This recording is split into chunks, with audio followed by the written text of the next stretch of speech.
Well, good evening, everyone, and welcome to a new live episode of He Said, He Said, He Said, a look at the world from a seasoned Black man's perspective.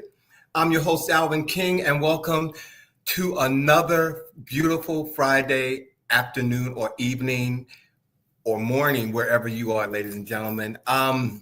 Well, in some place around the world, in many places around the world, school has started this week. And whether the kids have returned to school or it was the teacher's professional development week, school has begun. And I just want to take this moment to send prayers to all the educators out there because your job is not easy. So welcome back, ladies and gentlemen. We have another great show for you tonight. We have Dedrick Tillerson, who's here, ladies and gentlemen. He's the author of I'm Nobody's Maybe.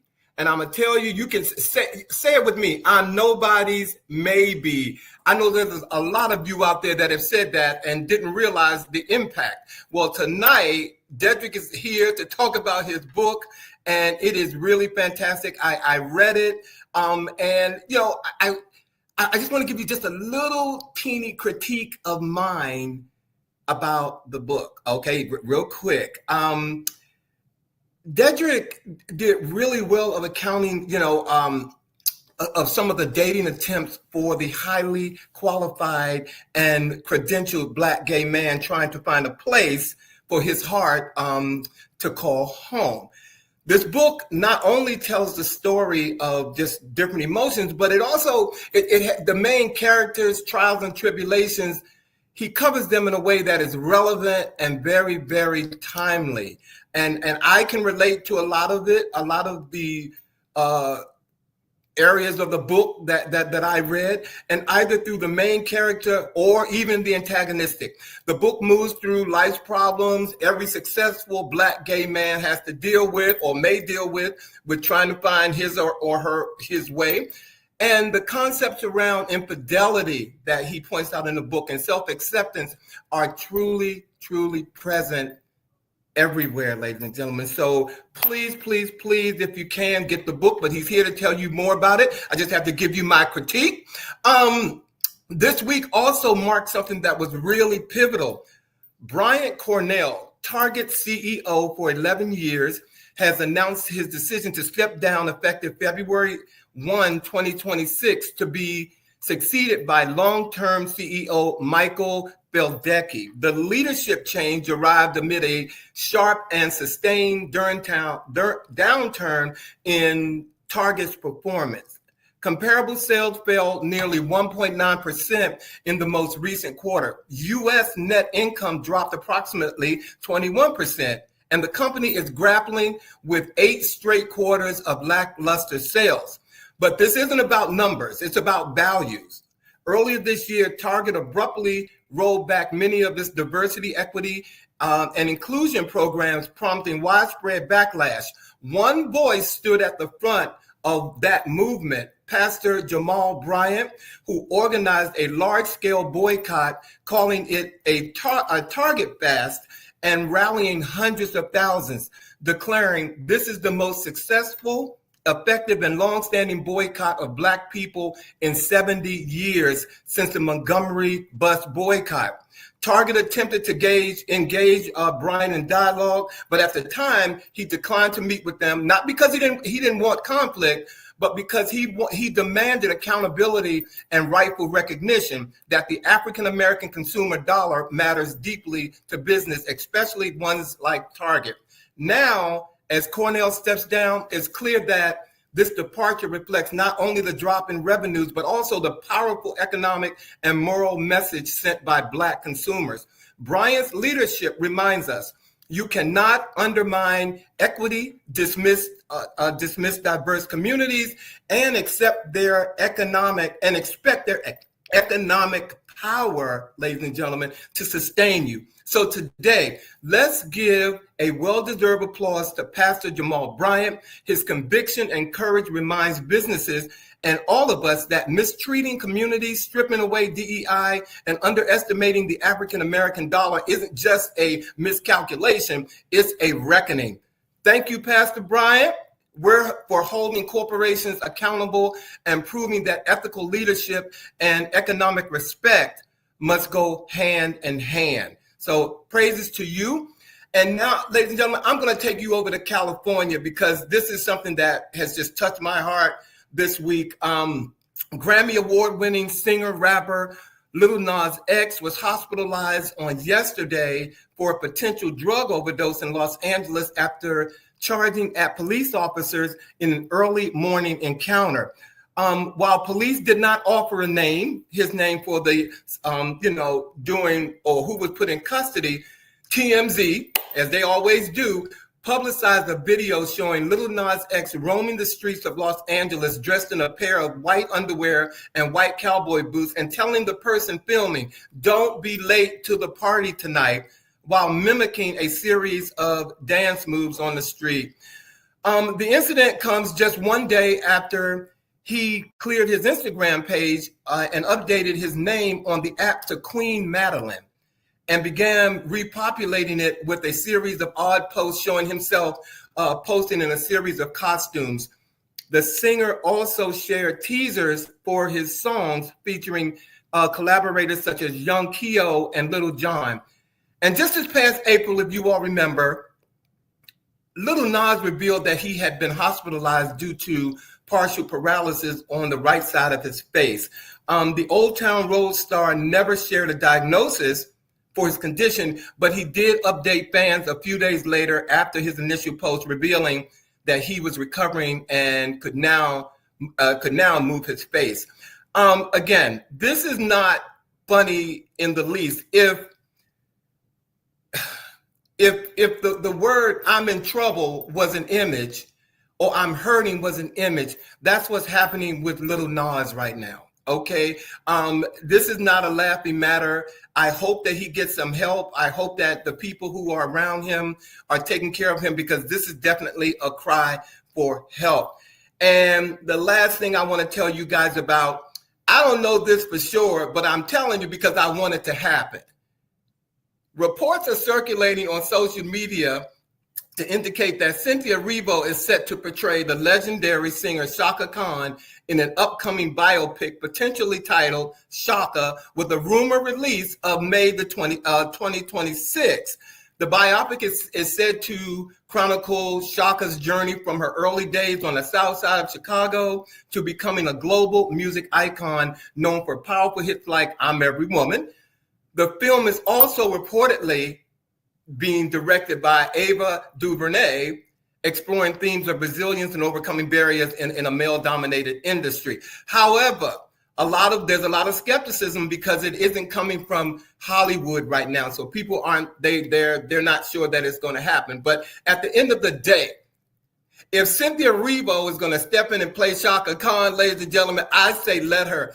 Cynthia Erivo should change her last name from Erivo to Era, because it is Cynthia's era right now. Okay, make no puns about it. You can say what you want about Miss Erivo, but she can sing up to the gods. And I think after playing Harriet and after playing Aretha Franklin, I think she knows how to transition into somebody and do it in a way that will make them feel proud, So let's hope that happens. Let's hope that happens, because if that happens, baby, I'm going to see Cynthia Erivo play Chaka Khan.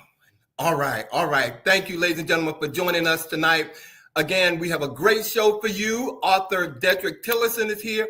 And if you all are ready to get my guys in here, let's get on with the chat.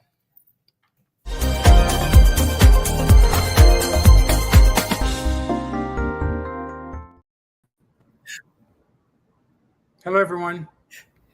What's up, boys? How y'all doing? Hello, gentlemen. Hey, Sean, that's a nice little background. You on the road again? I am on the road again. Out of country, wasn't it? I'm in Chaka Khan's hometown, Chicago, but I'm on the north end. All right. Southtown, the Windy City. The Windy City. Yes, it's quite lovely here today. It is. Well, Yes, it is. How you doing, Bobby? I'm well, thank you. And thank you. And thank you so much on behalf, as an educator and on behalf of educators all over the country. I want to say thank you for your recognition of us about to get back into the swing of it. Some of whether it's, K through 12, the collegiate level. I know Michi has begun. The students have moved into the dorms here at Trinity here in DC. We're doing professional development right now at my school, and the kids come back and start classes right after Labor Day. So thank you very much for. I keep you all lifted. Let me say hi to some of these folks right now. Dr. Toole, I got to send you some flowers because I just love seeing your name, Dr. Toole. Thank you for joining us tonight. Rose is here. Robert is here. Let me see. George Pringle is here. Michi is here. JJ is here. Who else? Rick Irick. I don't know where you are in the world, but you are here. Glad to be here with us. Monica is here. Thank you all for joining us. And Dr. Toole, you said something. What did Dr. Toole say here, Norman? She said, I'm in Minneapolis, and the boycott was originally organized locally as we are the headquarters. Come on. For Target. Yeah. That's what I'm talking about. Well, what has been going on with you guys this week? Tell me. Yes. So, I am a political junkie, and I want to bring this story to you all by asking this question. So, there's been a lot going around lately regarding Black conservatives, and I just have to talk about it. And so, Amanda Seales did a Jubilee episode, and this is why I want to do this. But the question is, what is leading more young Black voters to be politically conservative? I thought about this, and my thing is this. I don't think many of them understand what the word conservative means. They seem to have issues with Black culture versus actual conservative ideology. They downplay the historical transition from enslaved people to sharecropping, to Jim Crow, to chain gangs, to racial profiling, to the present day takeover of the DC Police Department by the White House. And they seem to believe that denying the impact of that history of Black Americans makes them conservative. It makes them stupid and ignorant. I believe these so-called Black conservatives that we're seeing a few more of them thanks to social media are feeling and believing feeling the way they do is due to some personal disdain for Black culture. Because if they were truly conservative, they would be able to speak on conservative policies without referencing anything Black American. Take reparations, for example, which I strongly support. They look at it as solely a financial check to people who were around or who were not around during pre-1865 America. And they look at it as money coming from white people. A true conservative, I think, would be against reparations because correcting a system issue that. Let me backtrack on this because I wrote this kind of last minute. A true conservative, I think, will be against reparations because correcting a systemic issue that lingers throughout modern society would not conserve or preserve the economic imbalance that exists today.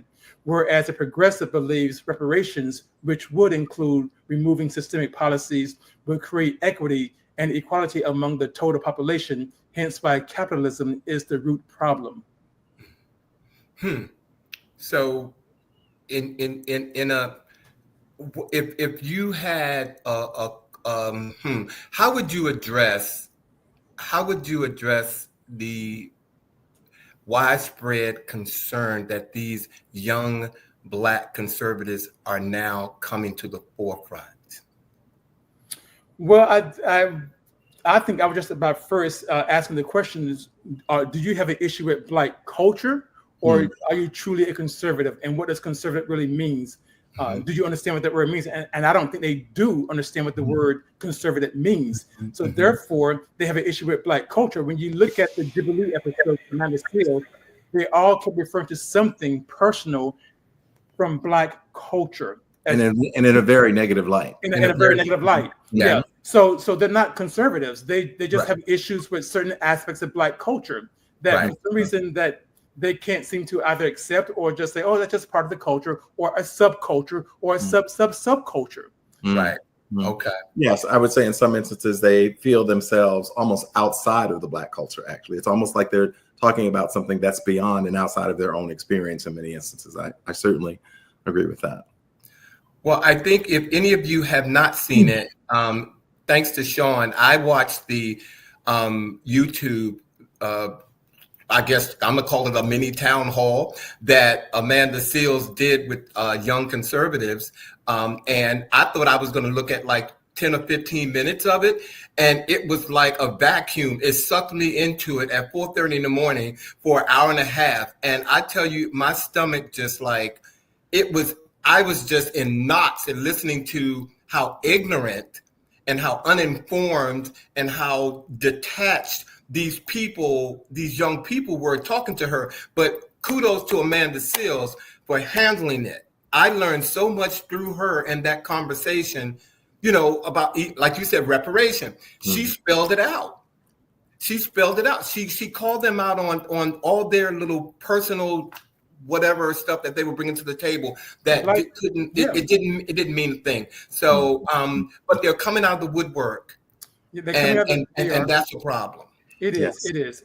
That's the problem. And like I said, they can't connect the dots. They can't connect slavery, enslaved people, from sharecropping to present day issues like what we're seeing in Washington, D.C., which I know that Bobby's going to talk about. Mm-hmm. Yeah, I'm still trying to process some of the things you were talking about. But yes, as many of you know, there has been quite a shift here in the nation's capital, where both Alvin and Sean and I are currently located. A week ago, President Donald Trump and members of his cabinet announced a takeover of law enforcement functions here in Washington, D.C. And they planned on doing that through three ways. One, deploying the elements of the D.C. National Guard and National Guard troops from several states. Many of them who have been coming from red states, I should point out, Republican-led states. Evocation. It's evoking the statutory emergency power to requisition the services of the DC Metropolitan Police Department, in essence saying that they're going to take over the police department, that they will take the power from our current mayor and DC police chief, and of course, encouraging also the deployment of Federal Bureau of Investigation, FBI, and additional National Guardsmen, as I said. So that has been happening, but the latest, and as you might imagine, Washingtonians have certainly been pushing back and resisting this what feels like an occupation and takeover. But the latest take on this, fellas, is that today he threatened a complete federal takeover of Washington, D.C. So the first step was to take over the law enforcement issue, but now there has been the threat of a complete federal takeover. And what he has said, I try not to use his name very often, but he has said that Washington, D.C. is safe again. The crowds are coming back, the spirit is high, and our D.C. National Guard and police are doing a fantastic job. What he's saying is that Mayor Muriel Bowser must immediately stop giving false and highly inaccurate crime figures, or bad things will happen, including a complete and total federal takeover of the city. Washington, D.C. will soon be great again, is that person's quote. Now, it is important to keep in mind that the Department of Justice opened an investigation this week into the district's crime reporting data.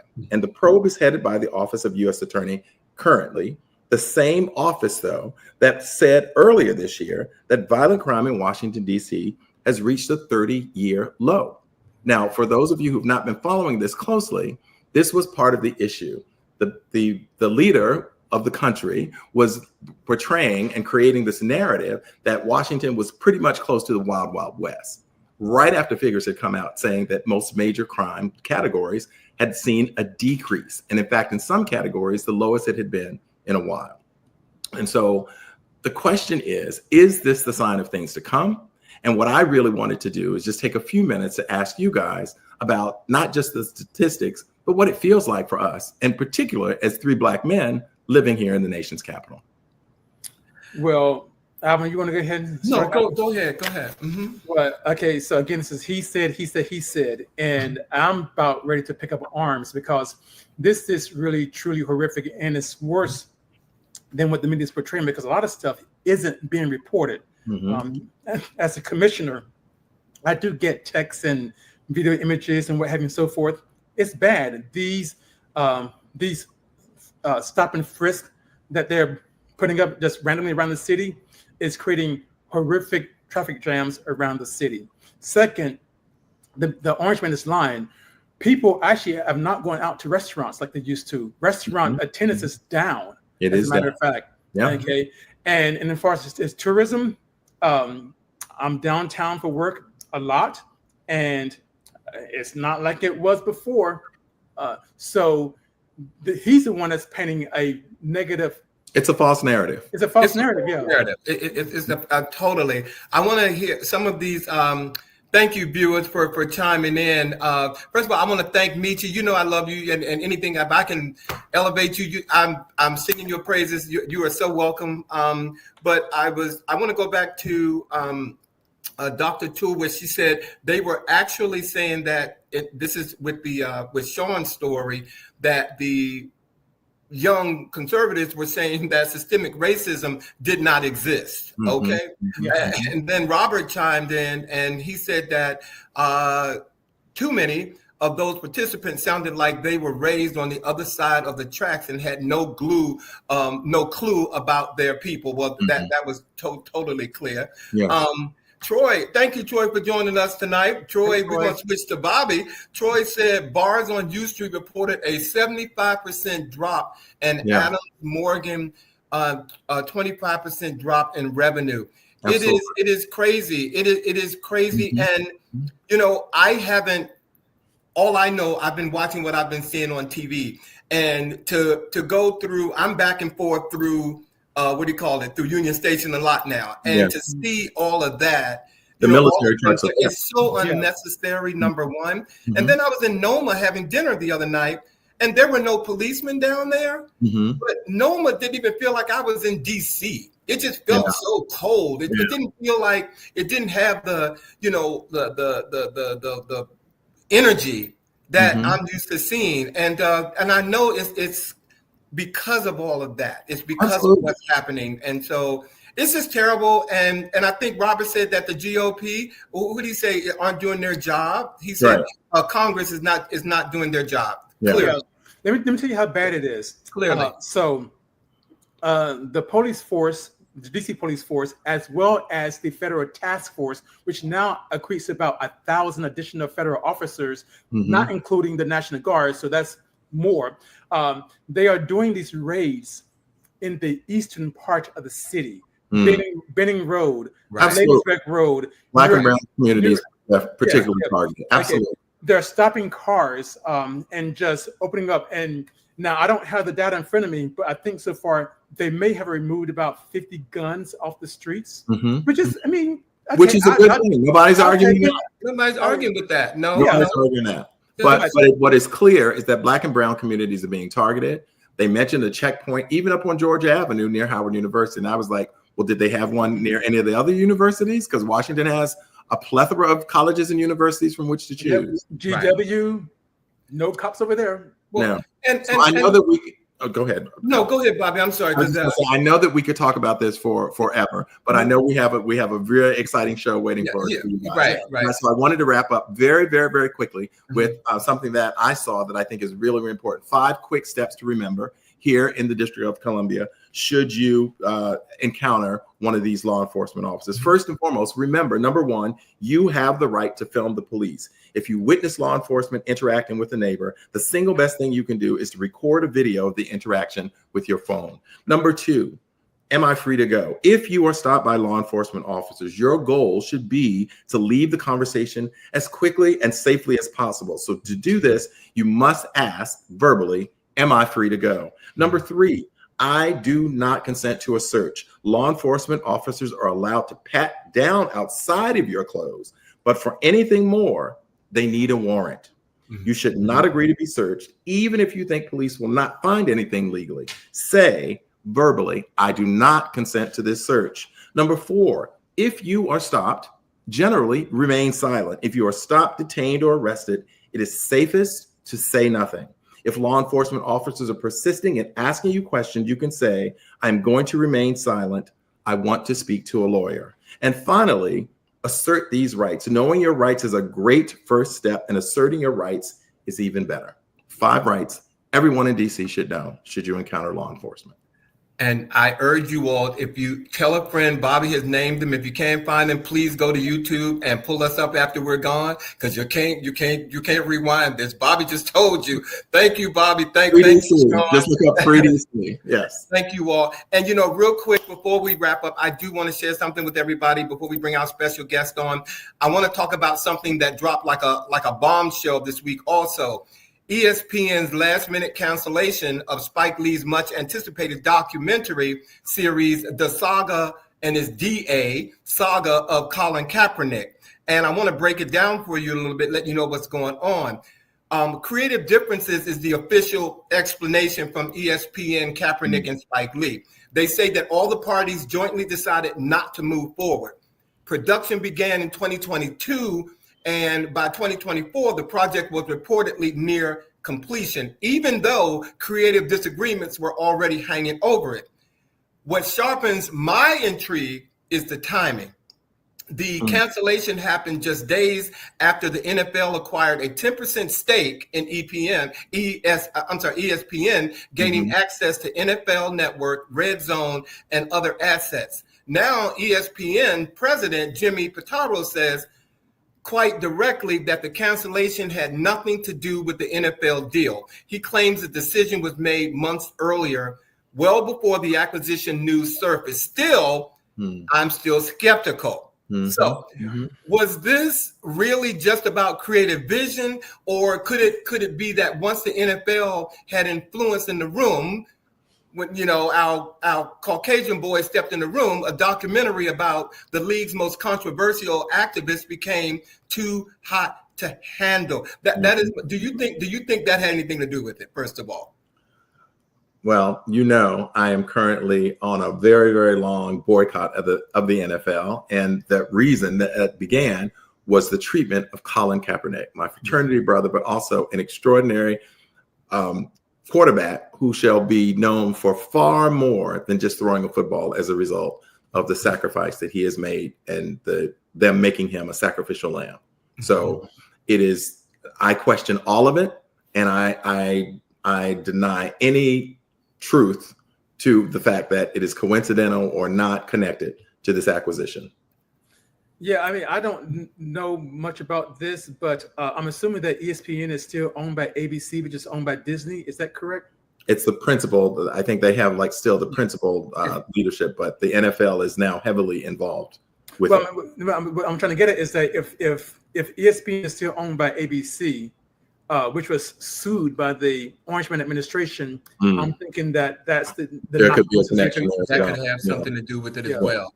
Well, I did read at another source that even though this has happened, that there is a way that the documentary may be played. But there's also, there were some non-disclaimers that were signed. Yeah. So they're going to have to edit it, so that they could run it. And Dr. Toole said, same, as I absolutely think the documentary was canceled due to the NFL investment. Absolutely. Absolutely.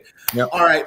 Thank you all for indulging us. We're good. We have a special guest. I love when we get in these chats sometimes. I just go, oh my God. But I also love that we have separate with 3. It's he said. He said. But we have an amazing, like I said, show tonight, ladies and gentlemen. I have read this book. I am nobody's maybe. And like I said, if you say it twice, you look in the mirror and go, you know what? Damn, maybe I'm not. But we have the author here of that book. And if you all are ready, I want to go ahead and read his bio and get him in here. All right, ladies and gentlemen. Dedrick Tillerson was born and raised in Henderson, Kentucky. He is an LGBTQ plus philanthropist and professional dedicated to uplifting and empowering others. Passionate about love, identity, and self-worth, he brings a fresh, authentic voice to modern romance. He has over 15 years of experience in human resources management and diversity and inclusion within Fortune 1000 companies. Tillerson holds a BS in community communications and leadership development from the University of Kentucky, where he has also a scholarship athlete in track and field and a Master of Arts in Human Resource Development from Webster University. But again, he's here with us tonight to talk about his new book, On Nobody's Maybe. Please welcome Dedrick Tillerson, please, ladies and gentlemen. Welcome. Hello, everyone. Hello. How are you? Did you see my brother hurdling that? Like What's so funny though, that particular picture is with the state championship in 2002 when I won in Kentucky. I became the first African American actually to win in my high school 4 individual medals that particular year, and subsequently was awarded almost direct insert into our high school Hall of Fame for that performance from that picture, while also battling 103-degree temperature during that particular race. So, break it down. Bobby and Sean and Dedrick and ladies and gentlemen, since Dedrick took me there, I'm just going to tell you all something real quick. Uh-oh. He only gave you like the abridged version of that. But in 2002, he was considered one of the greatest. It was the greatest days in Henderson County sports history because he set the University of Kentucky's Chevrolet track record as he won, as he said, 4 state championships. But this is the part that got me. He also anchored the first place in the 4x200 relay team. For his performance, Tillerson was named the Kentucky Male Athlete of the Year. Okay, look, I can't even run for the bus, I was telling him early, okay? And when I read that, I got tired. So kudos to you. I mean, I love when I have greatness in front of me. And, you in the history books, and so I am. Thank you. I see you. Okay. Welcome to the show tonight. As I said, ladies and gentlemen, he's here to talk about his new book. And so again, I want to welcome you, Dedrick, to the show tonight. And as I said, the title of the book, it is fitting for a conversation about relationships of any kind. And for those not familiar with the book, please give us a synopsis of the book that for those of us or those of them, our viewers who haven't read the book yet. So the best way for me to explain this book is if you ever saw the movie Just Right with Queen Latifah and Common. I wrote this book on a series of experiences that I actually went through. And in correlation to that particular movie, if you know anything about that movie, she actually was, everything that the main character was. She had it going on. She was on the up and up. She had all the things that people have, but she always ended up being somebody's homegirl at the end of the day, until she found her Prince Charming at the end of the book. At the end of the movie. My story doesn't kind of end up that way, but in essence, I wrote my story based on the premise of how that particular movie went. And just so happens I lived those experiences. So as you read the stories, you will actually be able to put myself in the place of the main character. And I wrote it in third person on purpose, just so I could make sure that I could capture the attention span of today's reader, not give them too much, too heavy, but also give them everything impactful and that they could say, oh my God, this is me. Oh my God, this is Tyrone. Oh my God, this is Jamal. Oh my God, this is Zane. Oh my God, I dealt with all these people. Or that they were, the flip side of it, that they were the main character. And I've been looking at myself in the mirror for all these years and not telling myself I'm a maybe. And because of that, subsequently, I have been everybody and everything's maybe. So that's the quick and dirty. Oh Lord. Ooh, wait a minute. That's like an awakening. It's almost like, I'm no stranger to therapy. So that's one of those moments where you say, I see me. Absolutely. Yeah.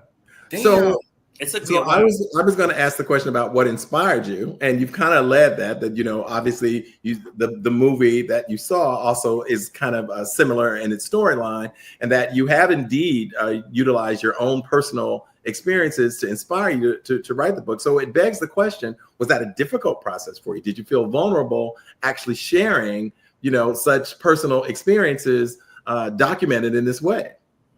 So it was, and here's the thing. It took me 2 years to write the book. Literally January the 1st of 2022.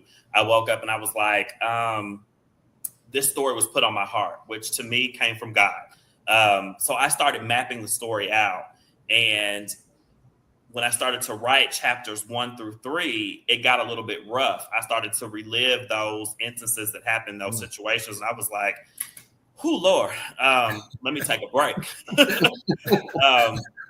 Because the reality of it was that those situations, and those of y'all who have read it and those who will read it, were situations that were twofold. Like I could have easily done something different, but the reality of it is that I wanted to be a part of the situation that I was in. So part of it was my fault. So having to indulge in the fact that I let myself have those instances and have those ships and those situationships played a heck of a role. But, going back over to my writing it. So when I got to year 1, I was like 5 chapters in. I'm like, I got to take a break. I actually went to therapy because I was like, we got to unpack some of this stuff because I'm trying to be, I'm trying to give the best story that I can give. But the reality of it is that me unpacking all this stuff, I'm getting mad all over again. I'm feeling hurt. I'm feeling sad, all the things. So my amazing therapist, which, we find out about her in chapter 7 of my book. There you go. Incorporate it. Put it in. But yeah, so then I ended up getting a job opportunity to move to Dallas, Texas. So I ended up having to put everything on hold. Got here, had to take over the current operation that I'm in. And so I had to put, kind of that side of things on the back burner. And January 1st of 2025, I picked the book up again and finished it in March of this year, and it published in June. Excellent. Thank you. Wow. I think that's incredible. And correct me if I'm wrong, but I think I'm hearing you talk about self-worth. Okay. And Dedrick, of course, like I said, I won't say he's gone through therapy. I still go to therapy once a month, just some chit chat. But the protagonist, Cameron, struggles with being loved as somebody's maybe. Okay. So what do you hope readers walk away with when it comes to self-love and self-worth? I hope that they actually look at themselves in the mirror and understand that each short story that was written has a purpose, and that if they can find something within those stories that will help them along their journey, then the story wouldn't have been written in vain. So therefore, I've done my job. I think that one of the things that's important as a writer, as an author, as just an individual and philanthropist is making sure to be able to share your stories, because people relate to you and what you go through based on how and where and when you share them. So doing this, obviously was super vulnerable to do, but I was like, at the end of the day, like I'm strong enough mentally, physically, and emotionally to be able to handle the fact that the world needs to hear this story, because so many of us talk about these things and go through them in silos. Now somebody can actually see that, oh my God, I actually went through this, and somebody knows, and I can relate to some of the things they went to. And that is man, woman, trans, whoever it is can relate to on any level to this story. So. Absolutely. I want to, first of all, I have to go back to our viewers, because some of your fans have showed up in here, Dedrick. So I just want to make sure that I'm acknowledging them and thanking them for being on the show. I think Miss April Johnson is here. T-Man is here. He's read the book. Jamal G. And Jamal G, I don't know if that message was for me, that we see you and we love you. Hopefully it was for me, because I received it, Jamal. So thank you all. And Rodney E., I didn't even see you here, my brother. So thank you for being on here tonight. Thank you for being here. And Dedrick, you said something that was really, really important, and I kind of alluded it in the show in the opening, giving my critique, talking about yes, it's a man, but it could be a woman. In reading this book, you really bring out the representation in modern romance. So I want to ask you, why is it important for you to tell the story through the lens, though, of Black LGBTQ plus man, and what does authentic representation mean to you in today's literature? So let me start off by saying my inspiration was Elin Harris, the late great Elin Harris. So if you know anything about Elin Harris, you knew how his writing style was. I wanted to try to embody that writing style by incorporating my own lived experiences. I mean, I could go down a rabbit hole in explanation as to why, LGBTQ. Obviously, I'm gay, and for those of the world who don't know, I am. Ding, ding. Hold on, cause I don't know. Somebody else here is. Tell me, okay? So I absolutely had to write it from that perspective, right? Because I lived those experiences, and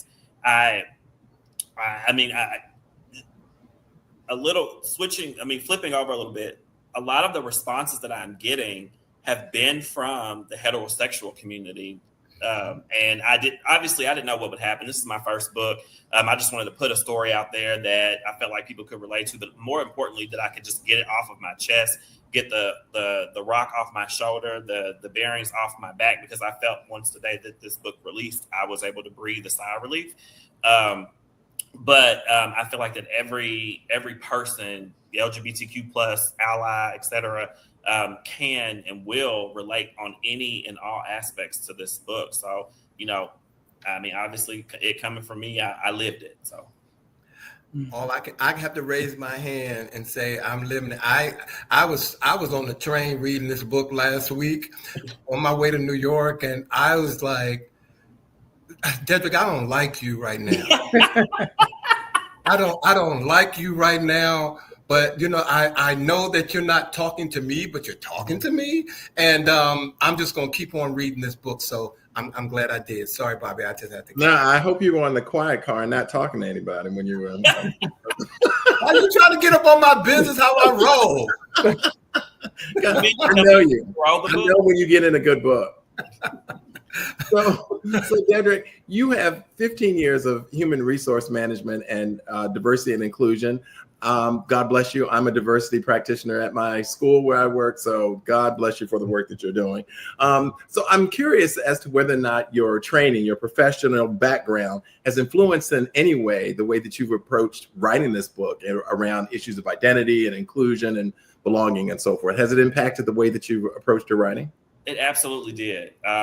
And professionally, I'm an HR director. I've been in the HR space for like you've read 15 years now. I had to be able to write from an area of compassion, because one of the things in HR we have to do all the time, whether we want to or not, is be compassionate. In the community that I serve, I have to be compassionate. I'm delivering a service, so I need to make sure that I'm leading with compassion. Mm-hmm. I feel like in today's world, when I was writing this, the way that people were going to get sucked in the quickest was that they felt all the emotion. And being an HR practitioner, one of the things that we have to maintain is the ability to intake all the emotions, deal with it, and be able to give a sound answer back that makes sense, and also following, policy, procedure, all the good things. But if I can take in all the emotion that I've actually felt, deliver it back to this story, then everybody's going to be able to feel the happiness, the sadness, the anger, the lust, all those things. So I definitely took an HR approach in my training from all these years, all the number of different interactions that I've had into writing this story. I noticed how you said the lust also. You got to throw yourself into it. He said the this, and the lust. Okay. Well, you got to sell it, Bobby. There's some juicy parts in there for you. I throw your shoulder into it as well. There's some juicy parts in there for y'all. That's what he's saying. Bobby, you got to sell the story. So absolutely. Yeah. But no, Dedrick, I can relate to Cameron with this next question I want to ask you regarding balancing the bedroom and the boardroom, because I was in corporate America for some time and it was very difficult. Despite me being a top performer, I was actually a nonconformist. Okay. And that probably played out in my personal life in terms of dating. So, but I won't go there. This is your story. But needless to say, Alvin and I were like, what? Sharing mood here. Look. Yes. Okay. Well, it's a safe space to be vulnerable. Okay. But okay. So Dedrick Cameron, he is a corporate powerhouse. Yeah, he struggles in his personal life, like I did for some time. Not anymore. But how does the contrast between professional success and personal vulnerability, this is a safe space to be vulnerable, play into the larger theme of your book? So on the outside of the book, obviously there's me and there's the story and everything that I wrote the story, I've lived. So a lot of times my friends will tell me that I move through life like it is an HR space. So imagine being in relationships and processing everything, or situationships and processing everything from an analytical standpoint every single time that there's a situation. Is that a good or a bad thing? I mean, who's to say? Because the reality situation, per the story and per my life, and from that perspective, it would cause one to say that, oh, you don't know how to balance the two. You don't know how to separate yourself and be able to love and also be able to be a professional. I beg to differ. I think that in a lot of these cases and situations that I went through, I have taken accountability for the things that I was a part of and I did, but also too, it was a level of non-accountability that those individuals that I dealt with and that the main character dealt with did not come forth with. So it made the main character have to be analytical from the boardroom to the bedroom, because in all costs, you have to protect yourself at all costs, right? So if you feel like that there's something that's going on or something's fishy, somebody falls off pattern, any of those things, then your mind starts to wondering. So then you go into, fight or flight mode, go into protection mode for yourself, because otherwise you're going to spin yourself out of control. I mean, that's the reason why we end up in therapy sometimes, because look, I mean, I don't know what's happening. Is it me? Is it them? I see these things, these red flags. They could be a possible green flag, whatever color flag that it is. But the reality of it is that I had to take an approach I've had to take approaches from both work and kind of marrying the two, but sometimes work supersedes everything else, which is why I've been a maybe, or Cameron was a maybe. Cameron, Dedrick, tomato, Yeah. Well, while Dedrick takes a minute to get himself together, we have asked him to read an excerpt from the book, I'm Nobody's Maybe. And just listening to you talk just now, from my personal experience, it takes a strong person who knows themselves to sustain in a relationship where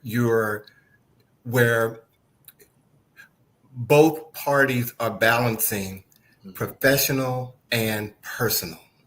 It takes a strong two people to make that work. If one's weak, it's not going to work.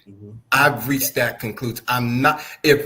Both persons have to be strong. There's no, we can leave that to some other areas of relationships. But when we're talking about that, how you come to the table, absolutely. And your book brings that out. And so thank you. And then I'm going to get off camera and let you come on camera. And ladies and gentlemen, Dedrick Tillerson. All right, everyone. So I'm actually going to be reading from chapter 7. This was the hardest chapter for me to write. As I mentioned earlier, it was the therapy chapter. Shout out to my therapist again, but I'm going to be, if you have the book, like if we are in church, if you have it, turn to page 84. And I'm going to read from there onto the next page, and then I'll stop. But it's a lot. It was a lot to digest, a lot to insert writing this chapter. So bear with me. Starting at the top of 84, not every date had been like this. A couple had been awkward, full of forced conversation and mismatched energy. One guy had talked about his ex the entire time. Another had ghosted him before they had even got to a second drink. But that was fine. Cameron didn't take it personally anymore. Some things worked, some didn't. That was dating. And for the first time in a long time, it didn't feel like a failure. It felt just like part of the process. Cameron kept putting himself out there. Some dates were good, some were fine, and a few were absolute disasters. One guy spent the entire evening scrolling through his phone, barely looking up. Another had seemed promising until he casually mentioned he wasn't really into feelings like that. Then there was the ones who seemed interested until they weren't. At first, he shrugged it off. Not everyone was a match, and that was okay. But after the third, fourth, fifth time someone lost interest, a familiar thought crept in. Am I too much? He'd done the work, taken Regina's advice, stopped oversharing, stopped over-explaining. He wasn't coming on too strong. He wasn't clinging. He was just being himself. And yet, it still wasn't enough. Or maybe it was too much. That thought sat in the back of his mind, quiet but persistent, like an unanswered text left unread. But he had faith in Regina's advice, so he clung to it and kept going, kept refining, kept believing that all this effort meant something, even if right now it didn't feel like it. Cameron faced the mirror, tilting his head slightly as he studied his reflection. His eyes traced the sharp angles of his collarbones, the way his shirt hung a little looser than it used to. He had always been lean, but lately he looked smaller, like he was shrinking into himself. The thought unsettled him more than he expected. He exhaled sharply, fingers threading through his hair, frustration bubbling over his skin. He was doing everything right, or at least he thought he was. He was going on dates, putting himself out there, staying open, but nothing had changed. He still felt like he was waiting for something or maybe for someone, and he hated that.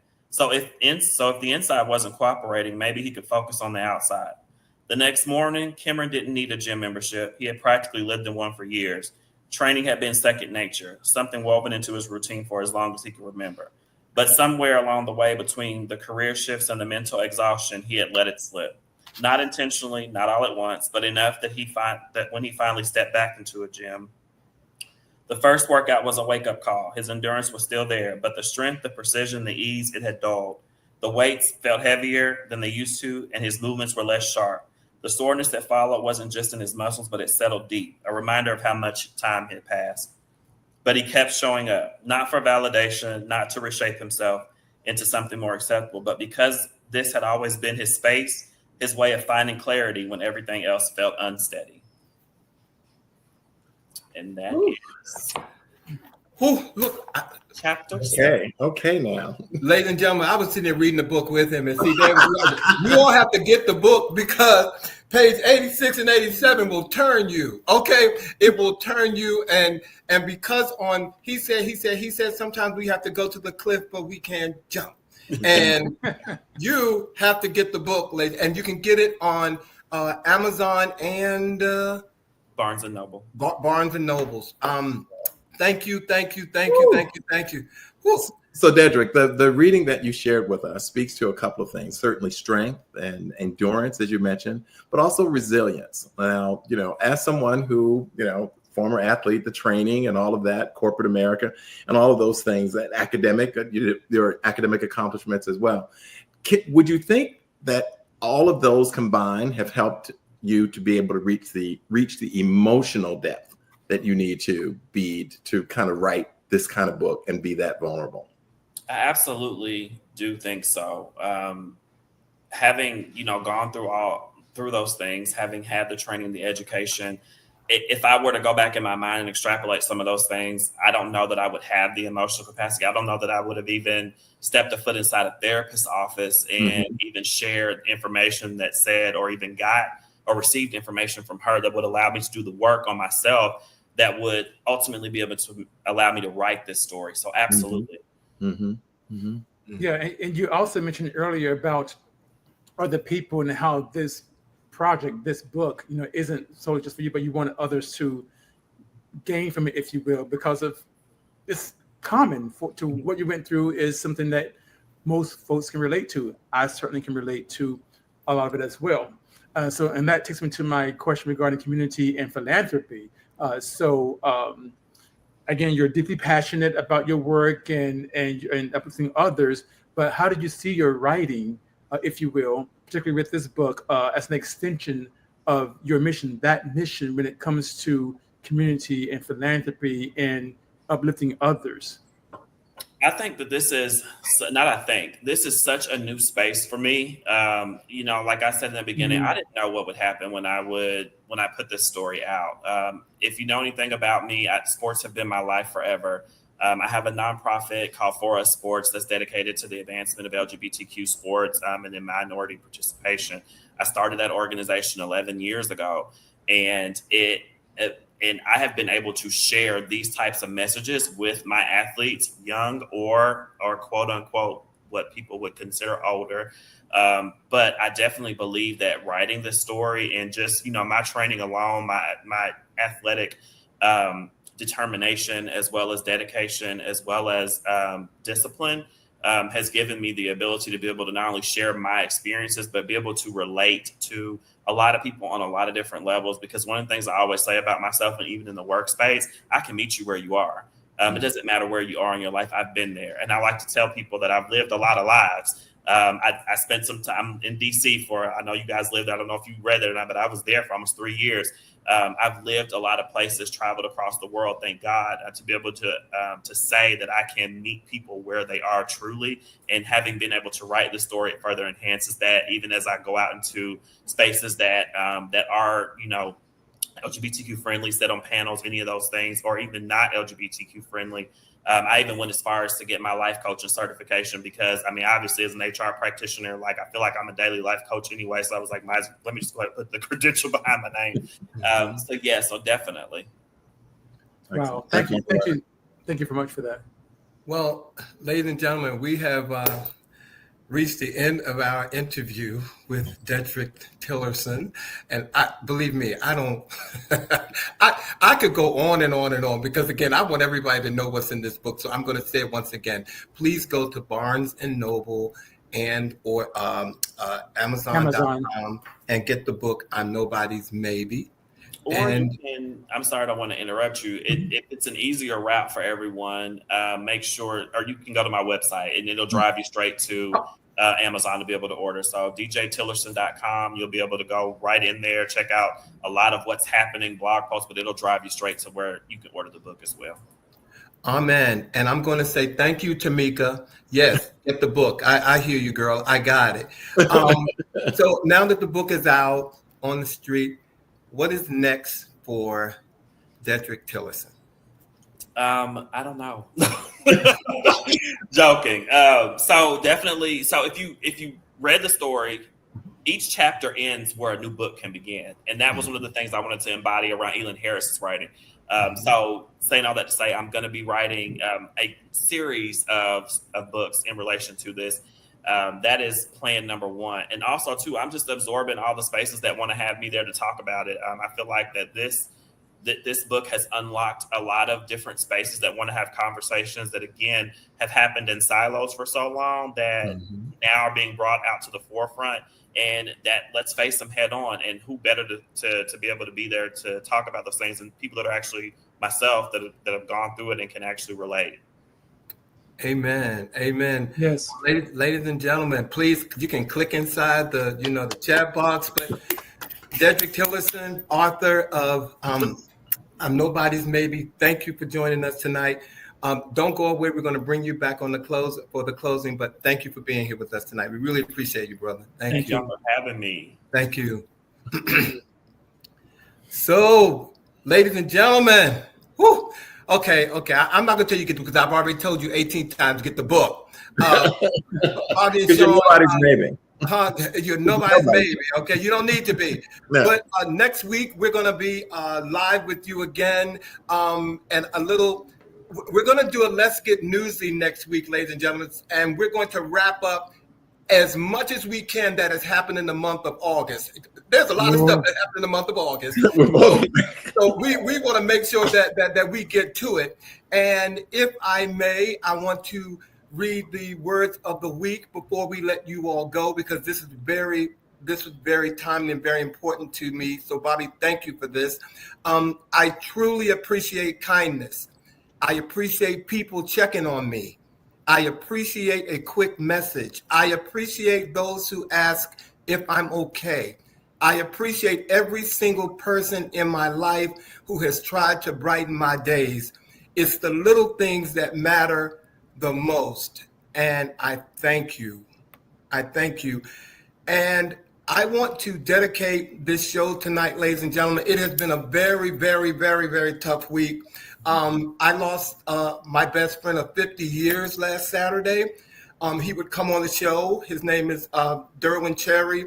And I want to dedicate tonight's show to him because he will be missed terribly, terribly. and it's really hard to think that I won't see him again in this life. So tonight's show is dedicated to my brother Derwin Cherry.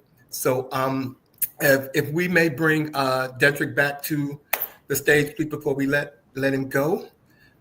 There he is. What a great show! What a great show! Yes. I want everybody to have a great week. Dedrick, again, thank you for being here. And ladies and gentlemen, thank you for joining us. And let me get back in my Beyonce mode. And we look forward to seeing all of you next week on the next live episode of He Said. The Lust. He